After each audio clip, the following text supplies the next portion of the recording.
We cannot solve our problems with the same thinking we used when we created them. This is a quote by Albert Einstein. And that's exactly what today's session is about. Rethinking how chemistry, energy, and innovation come together to build a fossil-free future.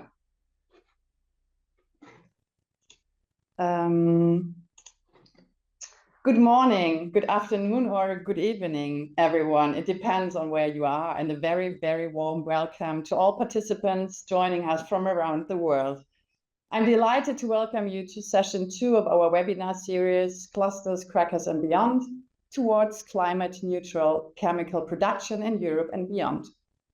Today's session, titled PtX Driving Global Chemical Transformation, will highlight the role of green hydrogen and PtX in building fossil-free chemical value chains worldwide, drawing on experiences and giving insights from Morocco and Thailand.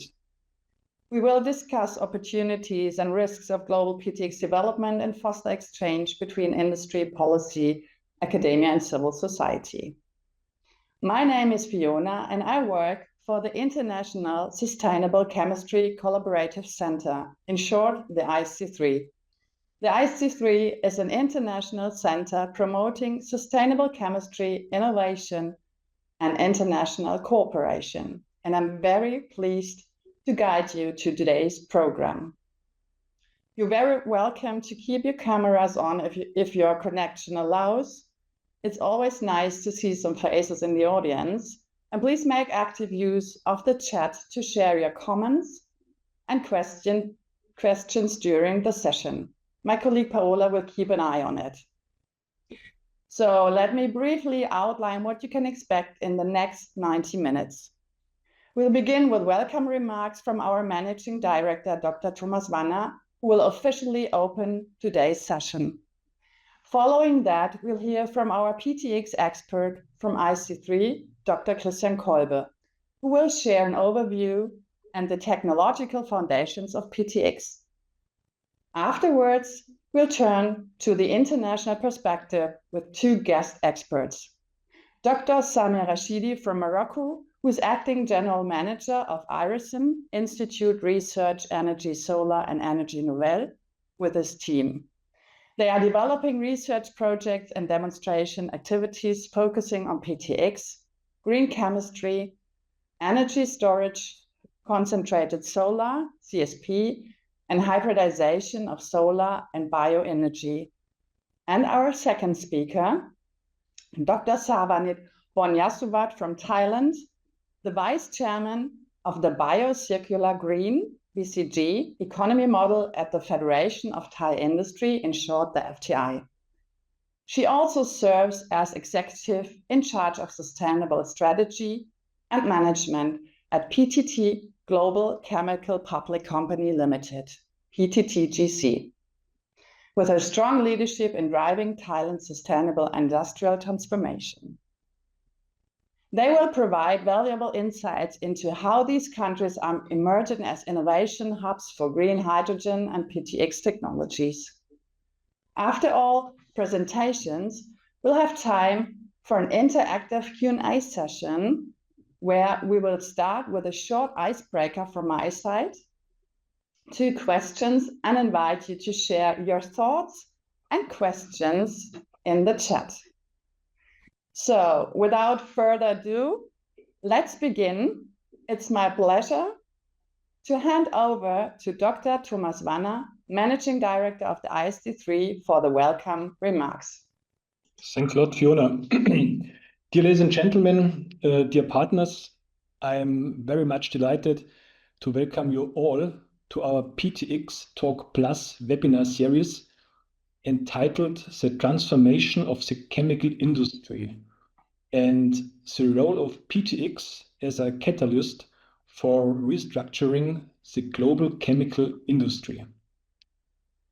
I would like to extend a very warm welcome to PtX Lab Lausitz, the competent center for fuels and chemicals based on green hydrogen, and to express my sincere appreciation for our outstanding cooperation and the co-organization of this event. The chemical sector consumes 10% of the world's total energy and contributes to around 8% of all greenhouse gas emissions. But on the other hand, 90% of all global production depends on chemical products. Projections by United Nations Environment Programme and the International Council of Chemical Associations estimate that the global chemical production could even double by 2030. The sector will experience an increasing demand for chemicals worldwide, and particularly in developing economies. This is a great opportunity to integrate more sustainability within the chemical and chemical-related sectors in order to solve global challenges and to assure that future generations will find a livable planet. A livable planet without serious climate change, without an enormous biodiversity loss associated with starvation and mountains of plastic waste at sea and on land. For this reason, we need sustainable chemistry as a holistic, transformative, and innovative approach for the chemical and chemical-related sectors. Integrating sustainable chemistry means ensuring that production processes are sustainable. It means to ensure that products are sustainable and that also our way of consumption becomes increasingly sustainable. This implies, for example, that we have to develop products which can be repaired, reused, and at the end of the life cycle also be recycled. We have to take care of emissions, about hazardous chemicals, about sustainable material and energy streams, and social aspects. Just to mention some points, and we definitely have to not to forget by doing so that all our processes and products must be still economically competitive and on local and international markets. That's an enormous challenge where PtX technologies can play a key role enhancing resource efficiency and circularity while enabling the shift from fossil-based to renewable feedstocks through green hydrogen. Thank you very much.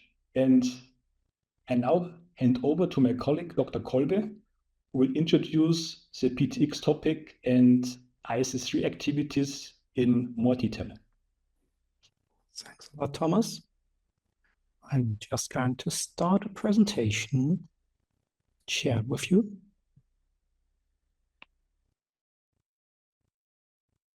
Can see this present, but to be here to ISS3.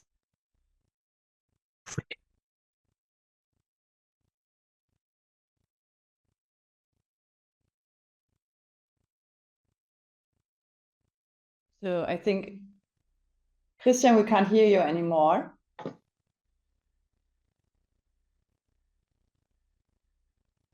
You're muted. Okay, not on purpose. Can you hear me again? No problem. Yes, it's perfect now. And can you share your screen again? No, we haven't. So please try again. Yes, perfect. Okay, so once again, it's a pleasure to be here today and talk about why we as the ISC3 see a lot of potential in the PtX technology and why we truly believe that this might be a game changer for the chemical industry in the future. My name is Christian Kolbe. I'm the Director for Sustainability and Innovation at the ISC3.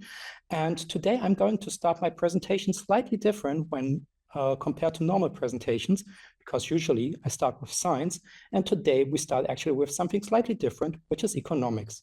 If you have watched the news in the last week, you have seen that we have a couple of new Nobel laureates. And if you are like me, if you are a scientist, you are usually super excited about physics, chemistry, medicine, super exciting things. And usually, I must admit, I don't really care about economics. This year, this was slightly different, and I indeed appreciated the Nobel Prize in Economics because they were investigating something which is very close to every scientist's heart. So they asked a pretty simple question. They asked, why is our modern world keeps getting richer and richer, and not just spontaneously or for a short period of time, but basically continuously for the last 200 years. If you take a look at human history, this is usually a flat line. If you take a look at human productivity per person, there's sometimes a few ups, a few downs, but throughout the last 200 years, we saw nearly an exponential increase in productivity per person. And these three Nobel laureates actually identified the reasons for this. And I must admit, I guess if you would have asked any scientist around the world what these reasons might be, you would come to the exact same conclusion. So they told us that this is actually based on innovation. So new technologies actually make us all richer and really contribute to our world. And at the same time, we have to get rid of old and obsolete technologies. They call it creative destruction. And maybe you already have an idea where I want to head with this, because I think the PtX technology is a perfect example, basically, to describe exactly what was presented in this Nobel Prize for Economics. So we have this very strong part, which is based on innovation. And at the same time, we have to get rid of old structures, which are holding us back, and really have to go throughout this creative destruction cycle in the future. But maybe let's start a bit earlier. As Thomas already correctly pointed out, we still see massive growth in the chemical industry. If you take a look at the sales in the chemical industry from 2017 and compare them to the predicted sales in 2030, you can see that these sales are nearly doubling. So we are still in a very, very strong growth phase, economically speaking. And that's on the one side pretty great. If we think about the chemical sector, 95% of all the products we consume are somehow related to the chemical sector.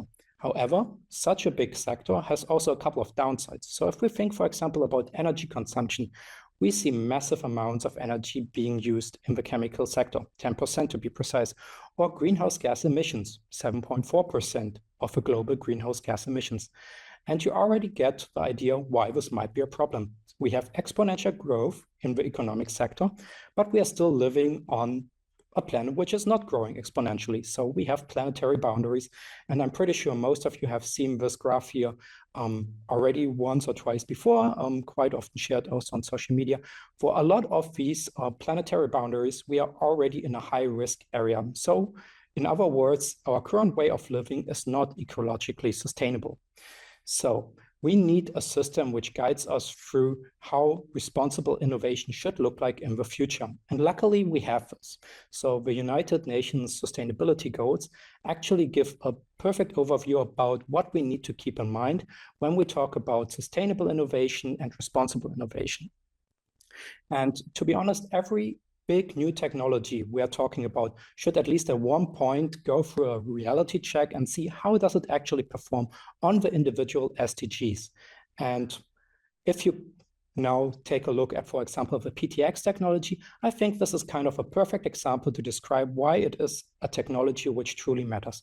With one technology, we have a possibility to directly affect several SDGs in a positive way. And if you now even consider that a lot of these SDGs are interconnected, so for example, if you prevent climate change, you also have a lot of indirect effects on other SDGs, like, for example, life below water, life on land, or protecting our agricultural ecosystems. So that's a great technology to actually step forward. And it's also exactly where operating. So when we talk about sustainable chemistry, we usually have three pillars in mind. The one is really the economic sustainability, where we still want to see an economic sector to grow. And at the same time, we also want the implications of the technology to be reduced. And our vision for PtX is actually a pretty bold vision. So we want to support climate-friendly innovation where it matters most. And as I said, this is a bold goal. And in order to do so, the first thing we actually need to get is data. So if we, for example, take a look back at these 7.4% of greenhouse gas emissions, which are emitted by the chemical sector, you might actually feel a bit overwhelmed, or you might assume, okay, the chemical sector is extremely diverse, so where do we actually start? But if you break down the data, what you can see is that these 7.4% greenhouse gas emissions can be attributed to individual products which have a major stake in greenhouse gas emissions. Like you can see here on the right side, but about ammonia, it creates about 30% of all these greenhouse gas emissions. And with these ones, we identify particular products where sustainable chemistry or sustainable innovation is most critically needed. So here you can see two examples. The one which I already mentioned is ammonia.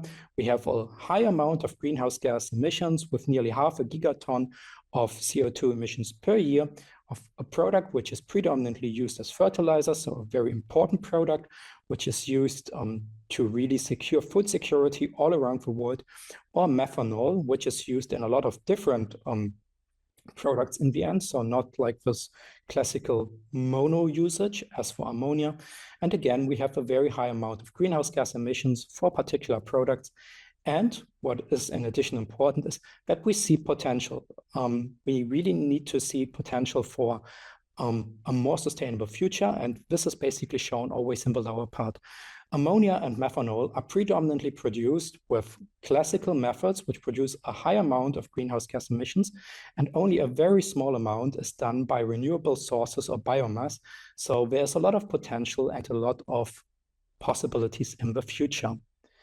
However, when we come back to our vision about climate-friendly innovation and to support it where it matters most, this is not just a topic about the product itself. It is also a question for the partners we are having.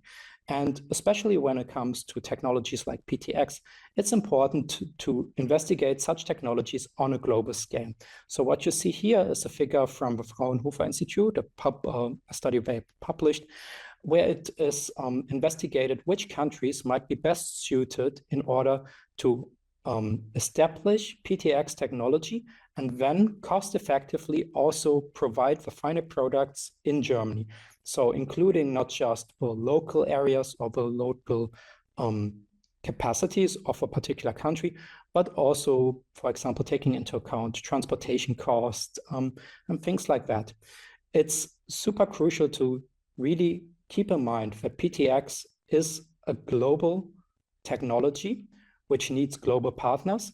And this is also exactly where we as the ISC3 play a major role, because the ISC3 itself is implemented at the German Society for International Cooperation, or in short, GIZ. And we basically have a broad network in predominantly the entire world, and we really work together with individual partner countries to scale this technology and to perform capacity building methods in all different kinds of areas, not just in the PtX field, but also in additional areas of sustainable chemistry. And with that, I'm super happy that we have two speakers in this webinar today who can give you a bit more detail about how PtX technology takes off in Morocco and in Thailand. And with that, the only thing which is left to say is, in case you have any particular questions, you can always feel free to either contact myself or reach out to any other members of the ISC3 team, or visit our ISC3 website in case you are interested in the other topics the ISC3 has in its portfolio. And with that, I would hand over back to you, Fiona. Thank you very much, Christian, for this excellent and precise overview of how PtX is enabled. And thank you very much, Thomas, for your inspiring remarks and for setting the stage for today's discussion. And let's move now to our international perspectives. Christian already mentioned, we are pleased to welcome Dr. Samir Rashidi from Morocco. He will share insights from one of the most dynamic PtX markets in North Africa. So the floor is yours. Thank you so much, Fiona, and thank you so much, dear organizers, for having me. I will just try to go on full mode. I don't know if you can see my screen now. Okay, very good. Yes, we can see perfect. Thank you so much. So I'm really pleased to share some insights of the PtX developments in Morocco. But just first of all, let me just introduce my institute. We are the Institute for Solar Energy and New Energies, backed by our Ministry of Energy and Sustainable Development, which is chairing the board of our association. We played in the past two main roles. We have been here for approximately 15 years. We've been founded in 2011. So we had a role of impulsing infrastructure, state-of-the-art infrastructure to tackle intermediate TRLs when it comes to sustainable development technologies. And we have also played a small role of funding agency focused on projects that are dedicated to energy transition and trying also to bridge the gap between the industry and the academia world in Morocco.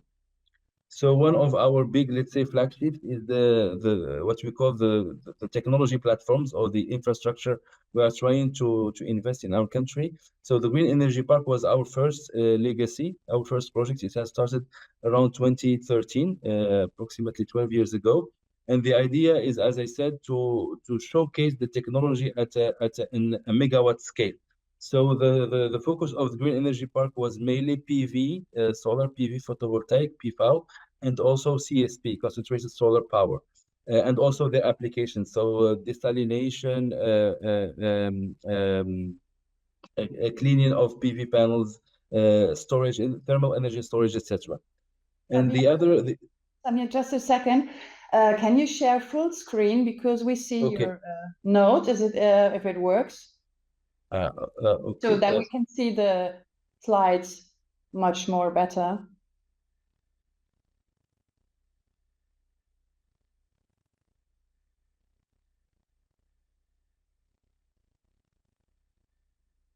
Okay, are you there?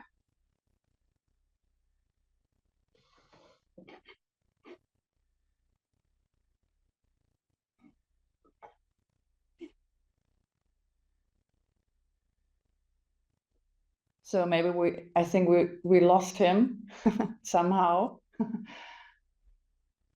So maybe he's going to dial in again, waiting just a few seconds. I think, back again. Sorry. Sorry, I touched the cable. I'm trying to connect. Okay. I will just share back my screen. I'm sorry about this technical issue. No problem at all. So I lost the capability of webinars.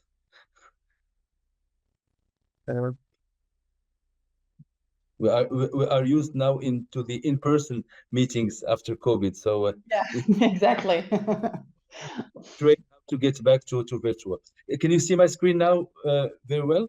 Okay, so so this is our, let's say, our first legacy, our first flagship, and we're trying to like blueprint that.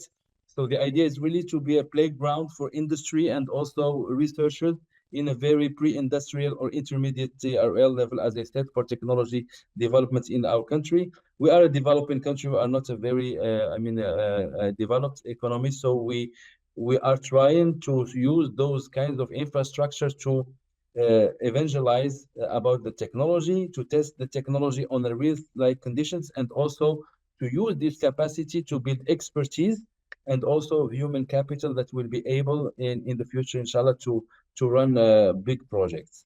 So we have done this, as I told you, for the solar technologies, and now the second platform is dedicated to green and smart building parks. So we treat questions like energy efficiency in buildings, smart grids, energy storage, battery mainly, and also e-mobility. So all the questions that are related to smart cities in the future. And we have some open sky laboratories and also some houses, mini houses that are also used for housing of researchers and students. but also that are kind of instrumented labs and houses with all the elements that are needed to monitor the energy consumption and the efficiency as well. And now what we are working on, what is now interesting for this seminar, is a third platform. I don't have a drone picture. Unfortunately, it's still ongoing. I have some picture of the site now, but this is a very similar platform, but dedicated to hydrogen and applications. So the name is Green H2A, Green Hydrogen to Application. And the idea is really to showcase technologies of the whole value chain related to hydrogen and their application. So probably we'll have many technologies of electrolysis, and then also would like to get some derivatives like green ammonia, which is the main concern here in Morocco, or interest, and also green methanol and other power to liquid products. We have a strong support by the German government for both from both ministries. What was I'm sorry, I have forgot. So that was BMVK, but now I think it's BMVE and BMZ as well. BMZ hasn't changed, I think, with the new government in Germany. So I think it's still BMZ, but the other ministry is the BMVE, Ministry of Economy and Energy. So via of course our two main partners, the GIZ and also KfW. And what we have now on the ground, it has been a little bit advanced from these pictures. I'm sorry about the update, but we are now constructing a first pilot unit of 4 tons per day of green ammonia. So 2 megawatt PEM and 2 megawatt alkaline, two technologies of electrolyzers, and to produce, as I said, 4 tons per day. The idea is to be somehow in a pre-industrial scale to be able also to assess the technology, to get some data, and also why not to de-risk some projects in the future with higher scales. We are also under development of what we call the Power-to-X pathways project, which is also supported by GIZ, and we have also partners in Germany, DECHEMA, and we are trying also to focus on a demo unit to produce power to liquid, but a focus on power to methanol. And the idea is to have approximately the megawatt scale and approximately a ton per day. And if possible, we are under study. We launched the FEED study in April this year, April 2025, and we have approximately 6 months left to finish this study. And the idea is really to as I said, to demonstrate methanol production, to a use case also of a portion of direct air capture for CO2, probably depending on the budget. But for the FEED study, we will target it as well. And we are having a research project on the hydrogen storage in the salt caverns. We have a huge potential for salt caverns in Morocco, mainly to the center and south of the country. But I will speak about this later on. So how it all started in Morocco, hydrogen, I think it started first with this nice report. I don't know if you remember it, by Frontier Economics, that was also done in 2018 by the World Energy Council, the Berlin team, and we have received this draft report as to have a review, and then we have seen that Morocco has been shortlisted among very key players in the world that could be leader in the hydrogen economy or the PtX economy. So we took it from there. Of course, why is that? It is because we have a nice renewable potential, mainly solar and wind, and both are co-localized, mainly in the southern region and also the center of Morocco. We have also a nice potential of solar and wind in the oriental or in the eastern parts of Morocco. So combined solar and wind, which is really good, and we have been doing our homework since then. Since this study of the World Energy Council, we have done some studies with also support of the German partners, Fraunhofer, many centers of the Fraunhofer. And we defined opportunities and also technology challenges, etc. And then we have done a study that has resulted in 2021 on the National Green Hydrogen Roadmap that was published in 2021, was pushing Morocco as one of the first, I think, African countries that has published its strategy. And recently, in 2024, we have published what we call a Moroccan Offer for Green Hydrogen, which is rather a business and investment framework for hydrogen projects in Morocco. And for the moment, we have, I think, 6 investors that are shortlisted. And you have here the different consortia and also the focus. Some are focusing on ammonia, other are focusing on green steel, and also some e-fuels. So it's not really clear yet. The countries are, or those consortia are still either entering feed phase or a pre-feed phase. So this is something that is ongoing. I will skip this slide just to focus on the geography in order also to give you a hint rather than concepts, probably to give you some ground on the map. So in Morocco, we have what we call hydrogen, what you call in Europe hydrogen valleys. We love to call it hydrogen oasis in Morocco, especially in the south, to be adapted to the landscape. So Tangiers is a very big hub for maritime. I'm sorry, I have a feedback sound. Can someone please? Someone is yes. Yeah, I'm Can sorry you about please? that. Oh, Okay. I think it's okay now. Thank you so Yes. much. So Tangiers is a very big hub for maritime, and you know, this week I think will be a very historic vote in the International Maritime Organization for CO2 taxes or premiums or bonuses or minuses.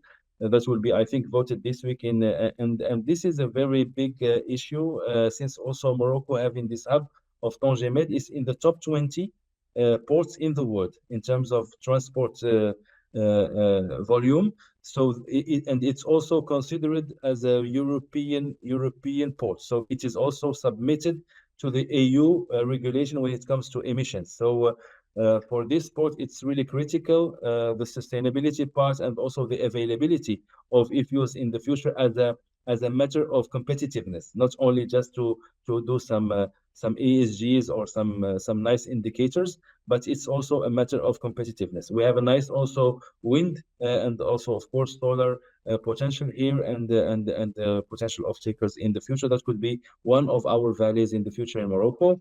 Casablanca, which is the industrial heartbeat or the historic industrial heartbeat of Morocco, with many applications that could be foreseen for hydrogen. We have steel industry in Casablanca. We have also chloralkali industry. We have the salt caverns that I told you for the storage and also some energy production in this region.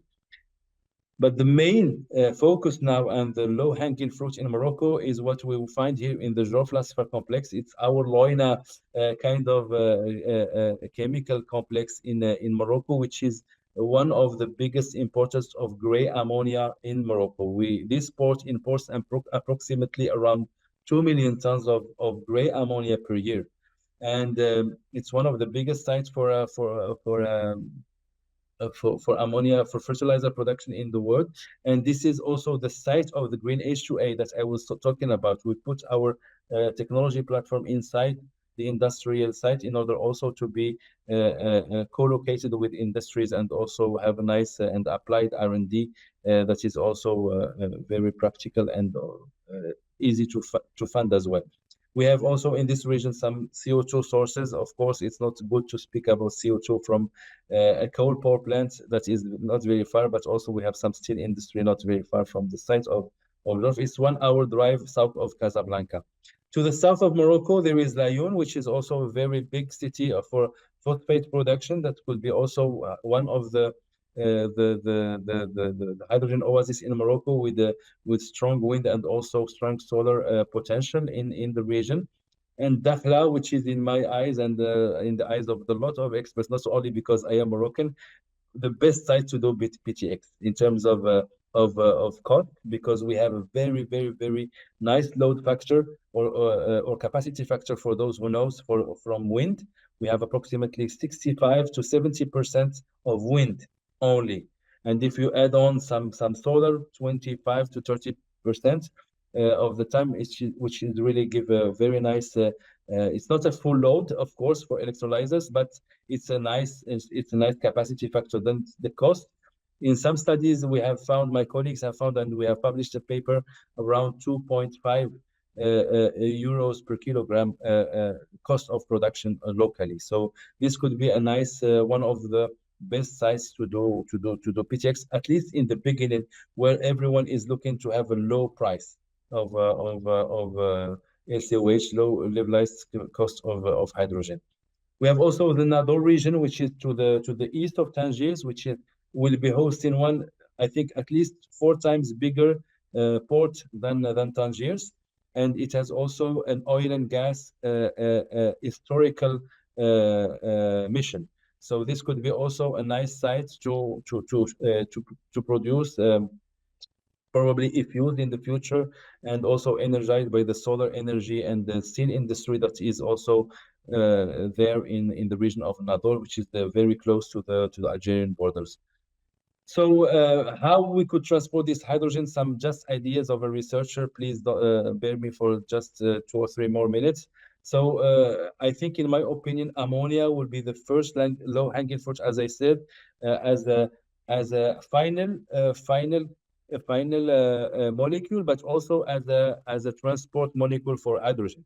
So we could use it, as I said, to take ammonia from the south to the heartbeat of the ammonia consumption, which is the domestic OCP fertilizer industry, but also could be transported directly to Europe, with which we have a lot of interest in this regard. So because there is no need for CO2 for the moment, and this could be the first project we'll launch probably in this regard.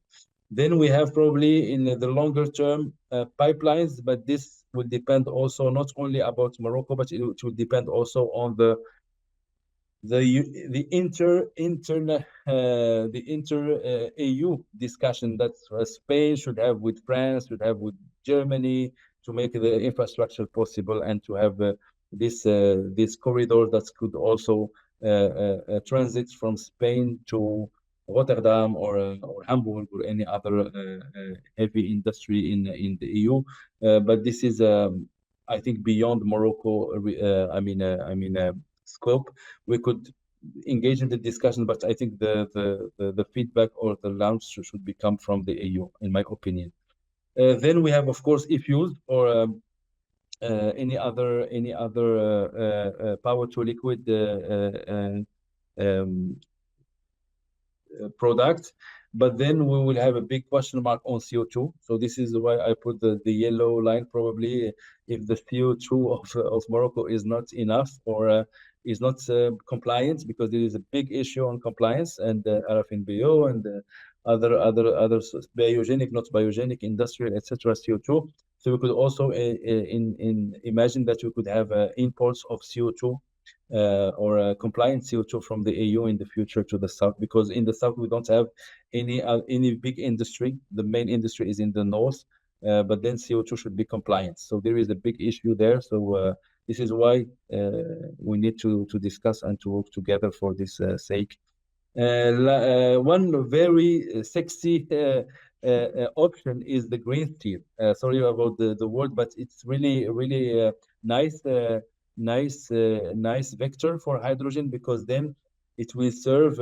It will have some complementarities with Mauritania, which is one of the biggest producer of iron ore in the world, which is good, and which they have also a nice hydrogen potential. So we could collaborate trans-border with Mauritania, and to have a partial oxidation or a treatment of steel to produce what we call the HBI, which are intermediate steel briquettes that could be then either used in Morocco for the steel industry. We are having a lot of car industry, automotive industry in Morocco, So this could be used internally, domestically, but also could be exported to be refined in cities like Duisburg or any other steel complexes in the EU to have a very probably high-end steel for defense or space industry or any other high-end steel. One probably last option for chemical people like you or chemistry people like you is the LOHC, which is still ongoing. We have some discussions with partners like Hydrogenius and others. So, but yeah, it's still not there. I mean, in terms of scale and probably in the technology readiness scale, but I think it will be one of the options in the near future. But as a researcher, we need to map it in our radar. So that's it. If you would like to know more about this, what is happening in Morocco, I have to promote a little bit our flagship event, what we call the World PtX Summit. We had the last edition last week, unfortunately, so probably see you in next year. But the idea is really to have lots of intervention from the policymakers, industry, and also researchers. So 3D kind of event. The previous week, not the last week. I'm sorry about that. So probably see you in next edition. Thank you so much, Fiona, for bearing me, and the floor is yours. I hope I haven't used a lot of time. No, it's perfect. Thank you very much. Thank you. Thanks a lot, Samir, for sharing Morocco's impressive journey and ambitions in the field of green hydrogen and PtX. It's inspiring to see how national strategies, new renewable resources, and partnerships come together to drive innovation. So then let's go from North Africa. We turn now to Southeast Asia. And I'm really pleased to welcome our next speaker, Dr. Savanit. Please join me in welcoming Dr. Savanit to share Thailand insights. Thank you very much. Good evening from Thailand and greeting to all of you. Thank you for inviting the Federations of Thai Industry to this global conversation. And my name is Savanit Bunyasawat, the Vice Chairman of the BCG model under the Federations of Thai Industry. And today I will share about the chemical industry in a broader context. And I will cover 3 key points. One is the global perspective to the implication to the chemical industry. Second one is the Thailand perspective, and third is the Thailand green transformation and the use case that happened. And let's begin with it by taking a look at the global landscape first. This is a global perspective. Okay, let me start with the latest global dialogue. I believe that you all know about this United Nations General Assembly 2025. As happened just a few weeks ago, and the decarbonization agenda on the decarbonized industry have to have this is the agreement of the dialogue, and from the world already agree on this. So, and exactly we must be the part of the solutions on this. So chemical industry is one of the major part of the solution. After this, I will give you presentations on the how do we working on that. Next slide, please. I'm going to start with the ESG trend to watch in the 2025 that impact to the chemical industry, and most of the industry will be impacted on this. I'm categorizing to the 3 of them: environment, social, and the governance. Talking with the environment, the regulation expansion and tightening. The climate commitment have to have all of the organization, the industrial decarbonization. We're talking about a green energy, power to X technology, decarbonization and circular economy, and including the biodiversity. And last but not least, is very important that the supply chain risks on the decarbonization as well, because you cannot do everything alone. There's a link together. And the customer demand will be ESG product or net zero product will be demanding in the future. On the social side, the social safeguarding is very important and do no significant harm. And the skill set is very important in the future. You have to have the future ready skill aligned with the developments of the future of the decarbonization, so net zero. And then the last one is the governance. We're trying to have the disclosure standard and the request for no more greenwashings, and financing or investing have to align with the taxonomy and investment standard. So this is the trend of the ESG towards that impact to the industry, especially on the chemical industry. Next slide, please. And this is the why the climate agenda is matter to the industry. This because the World Economic Forum have the global risk ranked by severity of the civil society, international organizations, academic governments, and private sector. The climate risk is the top of the global threat ranking. So we have to concern about the climate agenda, and this is impact the private sector side. Next slide, please. And about us, about the chemical industry, and link us to the global climate risks.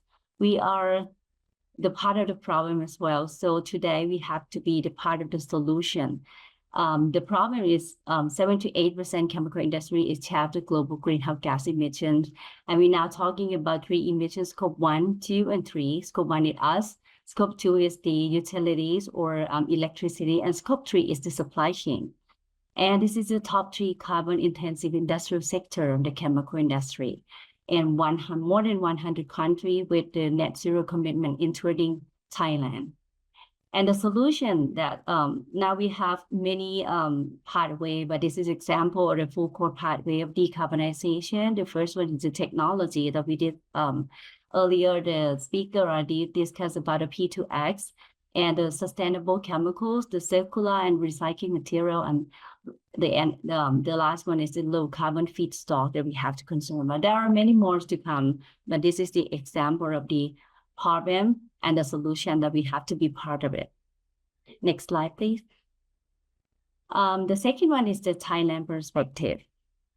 Next slide, please. I'm from the Federations of Thai Industry, and we have the strategy called One FTI. That's mean we have to include the SME and micro SME, all of them together.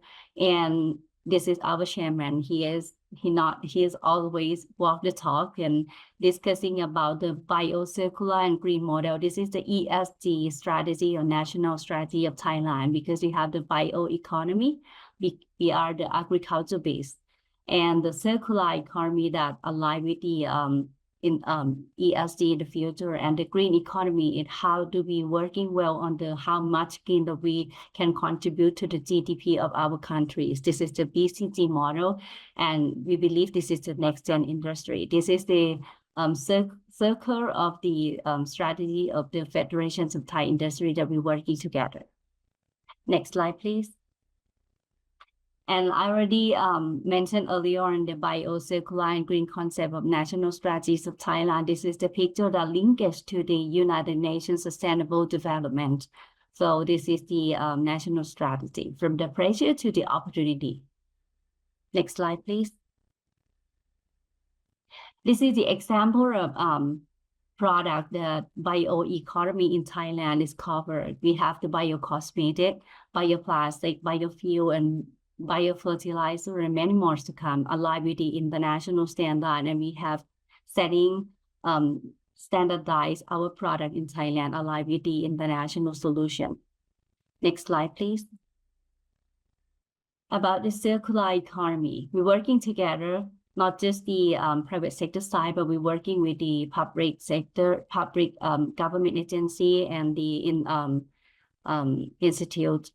We have the circular material hub that waste from the one company can be feedstock of the other company, that we have the directory that people can be shopping down and then working together, and then we can exchange that waste. So this is minimize the carbon emissions and minimize and increasing the circular economy.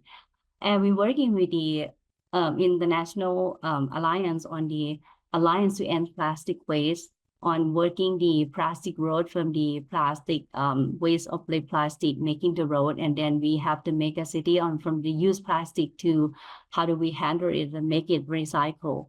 And we have the project on the upcycling, not just the recycle, but it's upcycling because we add the values of that to the fashion product. This guy is the brand ambassador or green ambassador of Thailand. This is famous in Thailand. And now people have the awareness of the upcycling, the plastic, not the enemy, but it can work and it can recycle and make the value again.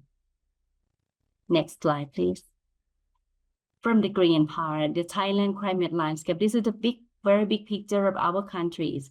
We have categorized into 5 of them. The first one we call it directive. We have the European Green Deal that we have to export to the EU. We have to align and comply with the many international directive. For example, the CBAM or Carbon Border Assessment Mechanism, or the EU taxonomy on the financings, on EU deforestation-free regulations, and including the directive of the disclosure and standardized, and UK CBAM as well. And now we have to align with the UN agency and UN global issue, many of them that tightening and talking and discussing about the chemical have to sustainable. And including we have the pressure from the Trump tariff as well. And next is the act that we are now under construction of the Climate Change Act. And hopefully that we will launch this by in the beginning of next year. And we have the measure, the tax measure, the investment promotion, and monetary policy that support how do we working on the ESG or green project in Thailand.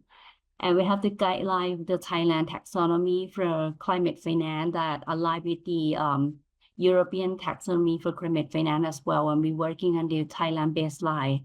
And this is launched for phase 1 and 2. We have transportation and energy, with the very most sector that emission, the high emissions of them, and the manufacturing, agriculture, waste management, and real estate is already launched for Thailand taxonomy for climate finance. And the another one is the disclosure on the international of the financial reporting standard. And we have the stock exchange of Thailand will be mandated in a couple of years in the future. It will be mandatory that we have to disclose everything on ESG. The last category is the mechanism. The carbon market is very important. Now we're working on this, and we discuss with the European countries about how do we have the ASEAN centrality, and we have the ASEAN common carbon framework that we will work with the EU to accept that by the European countries. Next is the greenhouse gas verification. Thailand now working with the EU to enhance the Thailand verifier to equivalent to the EU verifier. And the climate advocacy, we have so many things of this on the one-stop service, including the private sector science and government agency to have the climate research center, the climate science and technologies, and funding, grant, or technical assistance or advisory service from international organization. And last but not least, it's very important, the skill in Thailand have to be developed. Upskill, reskill, and boost skill, or multi-skill, especially at the youth program. This is a big picture of the Thailand climate landscape that we're working together with the international organization and our government agency. Next slide, please. In Thailand, yes, we do have the national determination commitments on the climate, or the net zero on the 2065, and the climate carbon neutrality on 2050. But this is under revision. That will be 2050 will be net zero, will be launched probably the end of this year. Next slide, please. Okay, the last part is the Thailand green transformations, or about the use case that I will give you an example. This is one of the showcase of green transformation in Thailand. We discussed about the bio-based innovation. Now we have the biocompostable plastic that make from the cassava and in Thailand, and then make the bioplastic that alternative for people in Thailand to use it. And this is environmental friendly. This is one of the ESG world. Next slide, please. Second one is the circularity. We have the standardized, the clear PET bottle that easily to collection, recycling, and reuse again in the circular economy. And we do have the organization that have the post-consumer bottle and make the PET resin or rPET or HDPE already. This is one of the examples that make the value from the ESG. Last slide, please. This is about the green. This is a showcase about the green. It's the biorefinery. I believe that you folks already heard about the sustainable aviation fuel that made from the used cooking oil. We have the street food. If you been to Thailand, you will know that street food is very famous, but we didn't collect it in the well-performed. So we have to recover the used cooking oil to make the sustainable aviation fuel. Now we're doing this already in Thailand with the standard international of ISCC already. Next slide, please.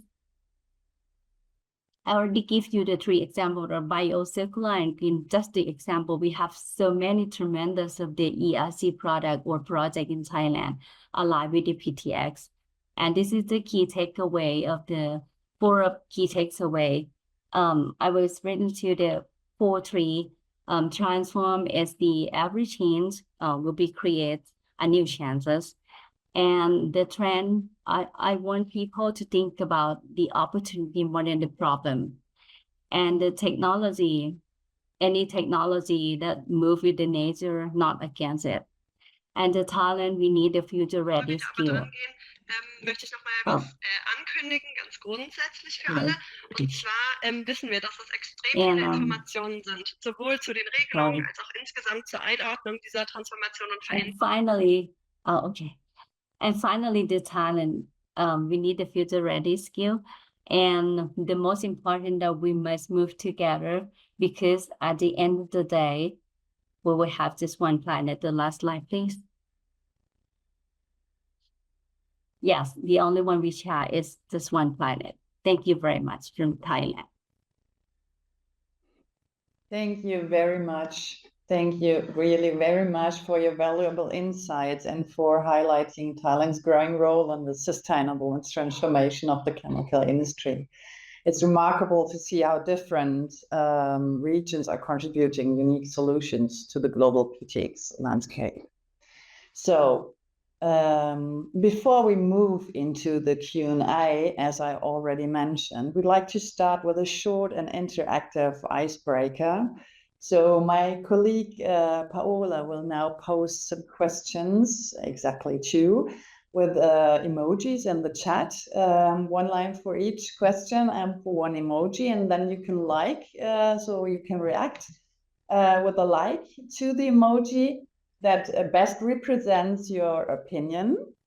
It's really a quick and easy way for us to see what you as the audience is thinking. Thank you very much, Paola.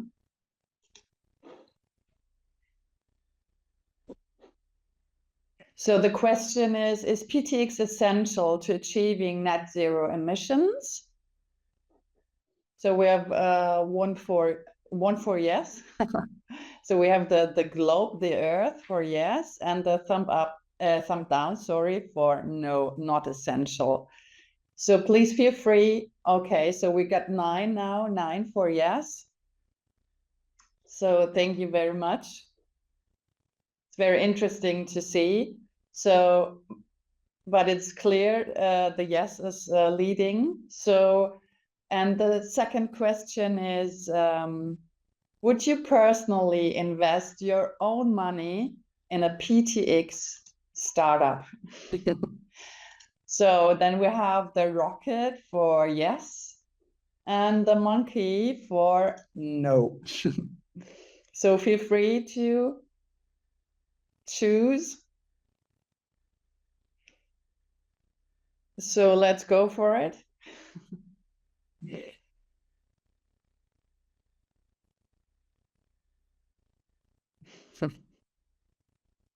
Okay.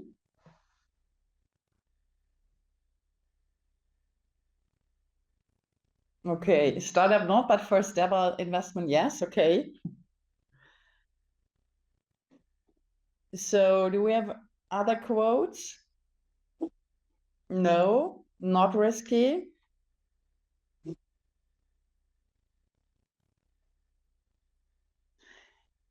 So thank you very much. Thanks for your reactions. Great to see the engagement in the chat.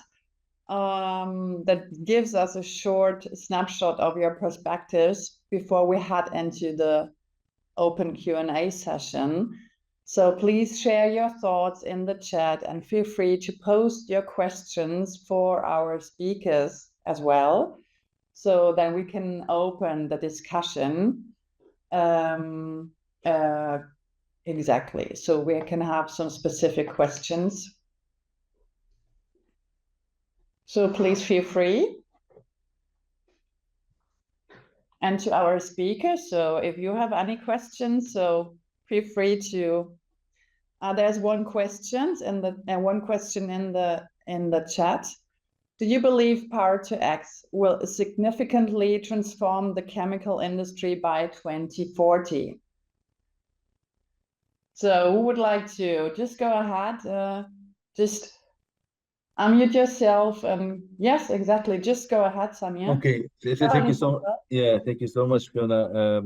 Well, I mean, beyond the chemical industry, I mean, the main issue now with PtX, I don't know if you have followed a little bit the mainly political and regulation discussion, is the lack of firm offtake.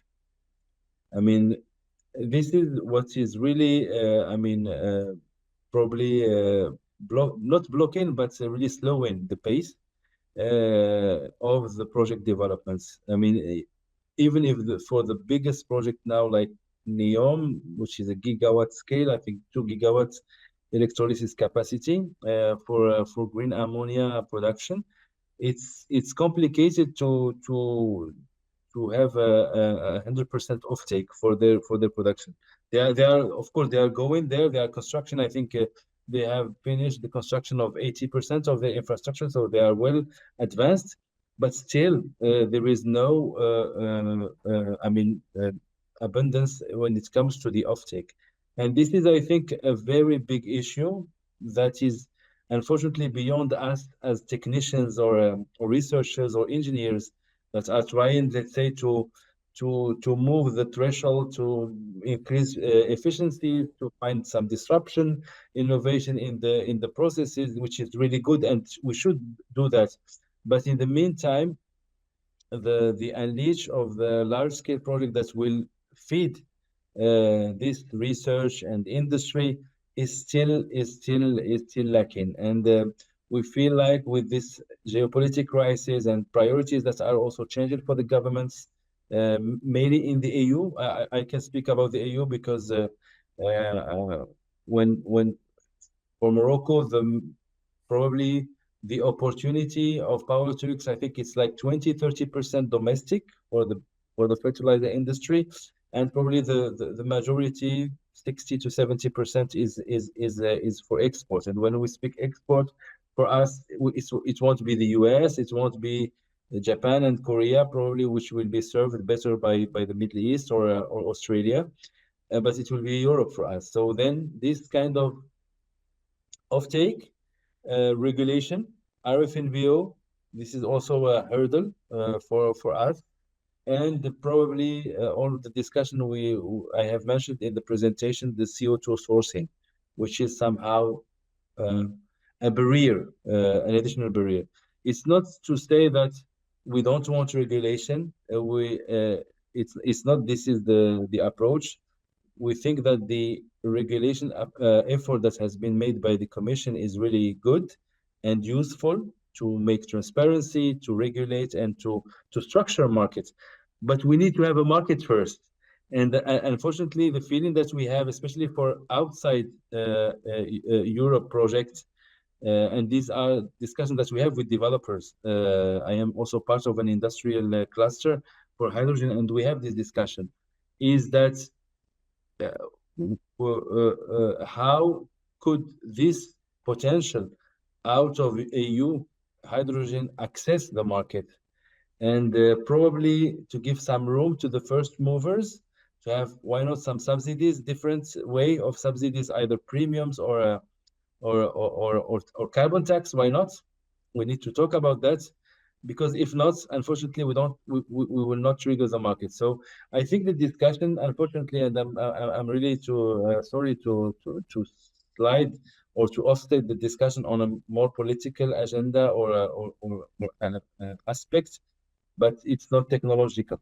I think technology is there. I mean, in the industries, companies are trying also to scale, but if you don't have offtake, then you don't have a demand, then you don't have need for big project, then you don't have need for electrolyzers, then you don't need probably a need for technology developments. I think this is somehow the... You're muted. Sorry, this is how I see things now after like 7 or 8 years as an observer of this economy. Thank you very much for answering the question. We have another one for you. Could you please elucidate what you mean by saying Tanger is a real European port? Samir.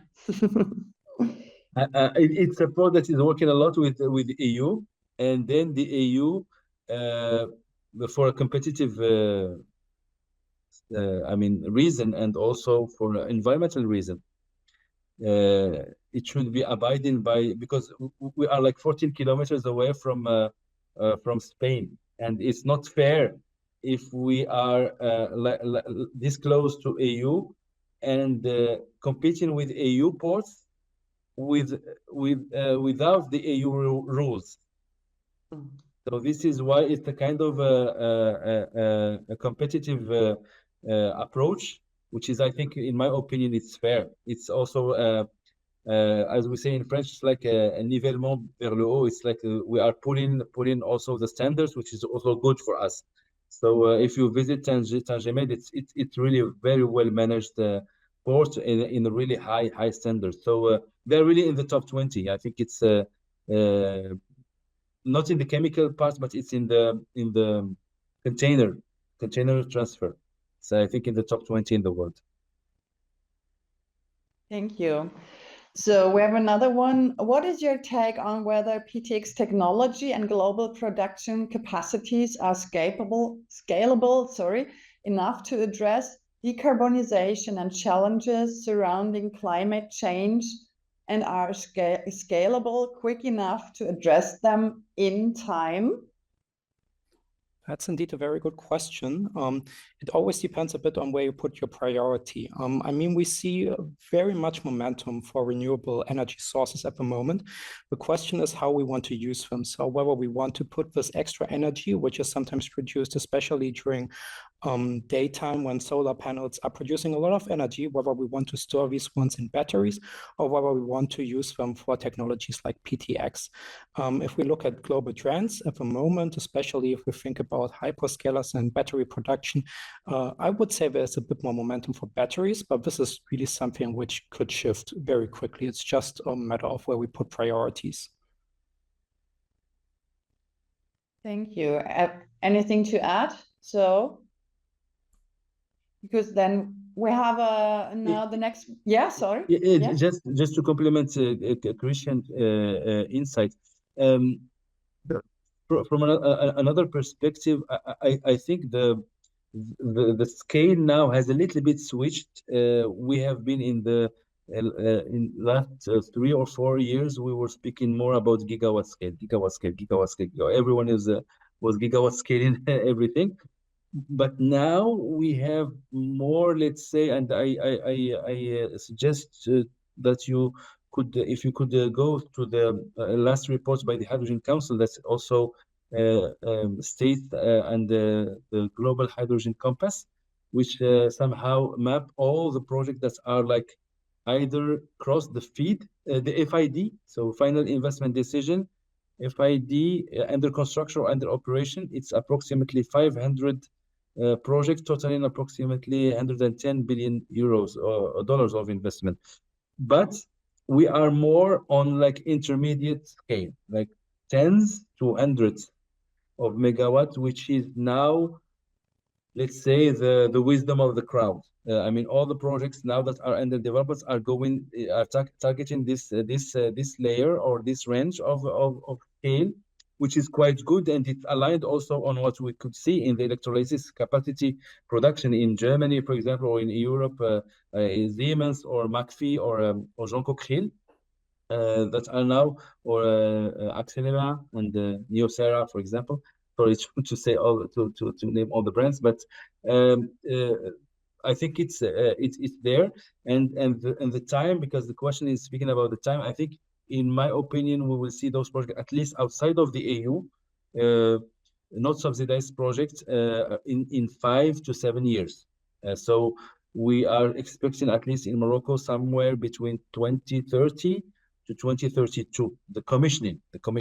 So the pre-feed and feed have already started, but somewhere between 2029, 2030, first commissioning of the projects up to 2032. That is the first wave, in my opinion. But this is relatively to our market. Thank you. The next one is not I think a question, it's more a comment. We would need more investments into research for more energy efficient processes to scale up. No, this is what I had before already, or no, sorry. To scale up process for PtX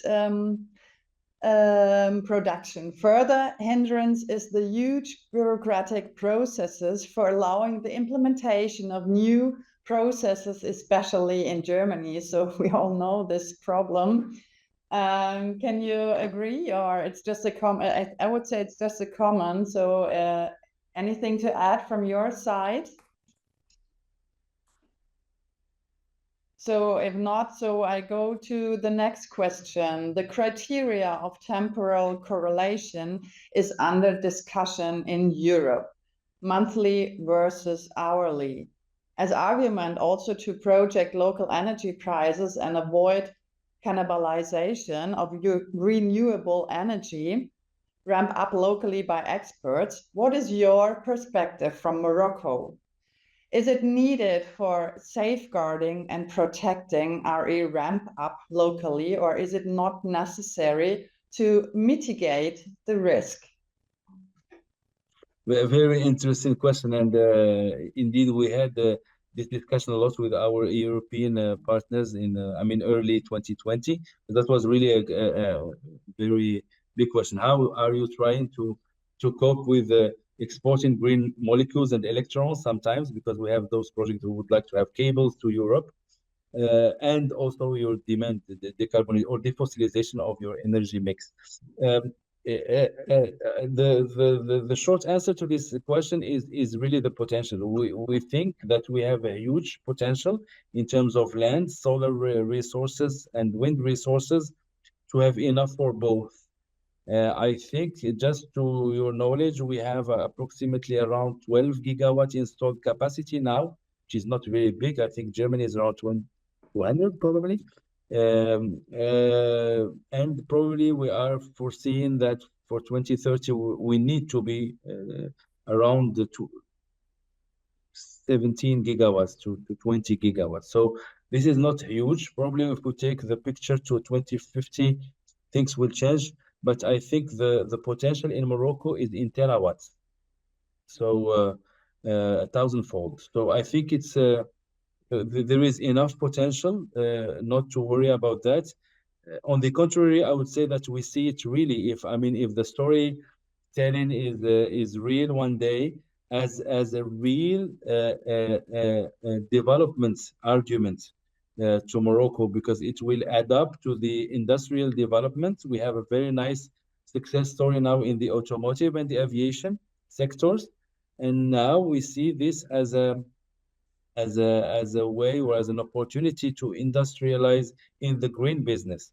And I think beyond the production of the molecule, if we have this critical mass of industry in our country or the region, we'll be able also to attract some industries that are looking for green production. So we could be a hub for green production industries. Thank you. So I would go along with the last question is for Dr. Savanit. What are the current perspectives and and developments regarding the use of Power-to-X technologies in Thailand. Now, the questions on the skill gap, right? Is it? Sorry? Which question to what would be the skill gap? Is this questions? Or What are the question? do you see that the question in the chat? What are the current perspectives? Do you? The skill gap. There is one that is called skill gap, which is kind of a nice question that was posed for Dr. Savanit and myself. I think it's a good. I can't see that. Can you say that again, because I can't see the question. The question: what are the current perspectives and developments regarding the use of Power-to-X technologies in Thailand?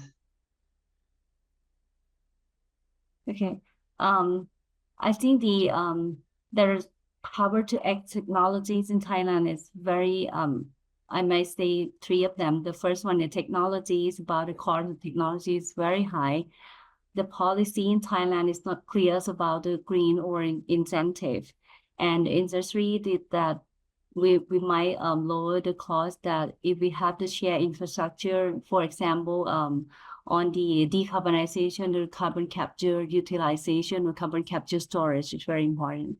This is the perspective that not fulfilled in Thailand. Thank you. So we have another question. What policy instrument is missing in Europe in order to enable export projects abroad to bring green chemicals to Europe? So very interesting. So go ahead, please. Yeah, I may say the same thing. I think all the elements are there. What we need probably is a pause, is what we call in French, I don't know the English word, it's a hold on, it's a moratoire, just to suspend a little bit the regulation, the application regulation, to give or to make it a little bit more flexible, to give advantage to the first movers, and then probably tighten progressively in phases, like in I mean, first phase, like probably 10 to 15 years up to 2040, 2015, 2045, and then have other phases for other projects. I think that would be better, more productive, and it would be a win-win for everyone. But I know it's a tough discussion. It's a really tough discussion. Yeah, very good point, especially when we talk about financial investments early on. I mean, it's absolutely crucial that we talk about very significant investments early on, especially when it comes to infrastructure and transportation of chemicals from one country to another.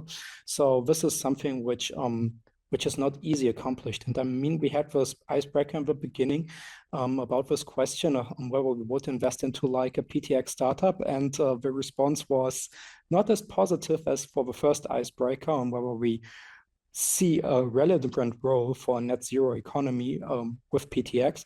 And that already shows that this technology works at scale. But I mean, first of all, we have to get there, and some financial support would be beneficial in this area. Thank you. So I think we have no more questions in the chat, or is there something missing which I have overseen? Sorry. One question is left. What would to you both, Dr. Savanit and Samir, what would be the skill gaps for PtX from your point of view? In Thailand, or I believe the Southeast Asia country, the very first priority on the skill gap for the PtX is the greenhouse gas or carbon accounting, measure reporting and verification is very important, including using the AI or automation is very important, because you have the huge data. If you don't have the AI or automation, it takes time a lot, and it might be the human error on that. This is a very first priority for the skill gap on that. Mm-hmm. Samir, okay. Would you like to add something from your point of view? I mean, it's critical, and it's part of what of our mission and the platform I was showing, and also the funding agency role we are playing. It's part of that. So I think we are doing that progressively, and it's really clear. It's a critical. It's a task that is in the critical part of all the countries that would like to have this industry. So I think we may have the time for the 2030 projects that I mentioned. So probably we have started doing this two years ago. So I think things are going well, but we need to keep up with the challenge, because we will need lots of people locally. It's also part of the cost reduction as well, not only for the business. Thank you very much. So I think there's no, or maybe I've overseen, there's another one. Is circular economy just as important as green hydrogen for fossil-free chemical industry? So you can go just ahead. Would like to answer? Shall I repeat the question? Is circular, oh, sorry. I mean, it's two different things. I mean, if we are talking about green hydrogen, this is really fueling the initial process. So where do we get really the resources, our starting material? The thing about circular economy is slightly different. So here we really try to keep products as long as possible within the loop to be, for example, more energy efficient. So I think they work together, and I wouldn't actually call one thing more important than the other. It's a reasonable thing to do both. Is there anything from your side to add? No? Okay. So then I would say we can close the open discussion here. Thank you very much for your the answering the questions. So, and we are nearly at the end. So for me, it's just to say thank you very much to all our speakers for sharing their expertise and experiences, and to everyone in the audience for your active participation and thoughtful questions. And last but not least, the cooperation with the PtX Lab Lausitz. Thank you very much. And let's say today's session has clearly demonstrated that green hydrogen and PtX technologies are not just technical solutions. They are key enablers of fossil-free and climate-neutral chemical industry. So we've heard today from Germany, Morocco, and Thailand highlights the importance of international collaboration, of learning from another, and of building sustainable partnerships that connect regions, industries, and as well innovation ecosystems. It's really encouraging to see that while the context may differ, the shared vision is the same: to transform chemical value chains globally in a way that is environmentally sound, economically viable, and socially inclusive. So this dialogue between science, policy, and practice is exactly what we need to accelerate progress and make the PtX vision a reality. So, and let me close with a thought that captures today's spirit. The best way to predict the future is to create it. So thank you once again for being part of this exchange and for contributing your perspectives to this important global conversation. We're looking forward to welcome you again in the upcoming sessions of our series Clusters, Crackers and Beyond, towards climate neutral chemical production in Europe and beyond. Have a wonderful day, evening, morning, everyone, and see you next time. We are now a bit earlier at the end, so thank you very much for being part of it.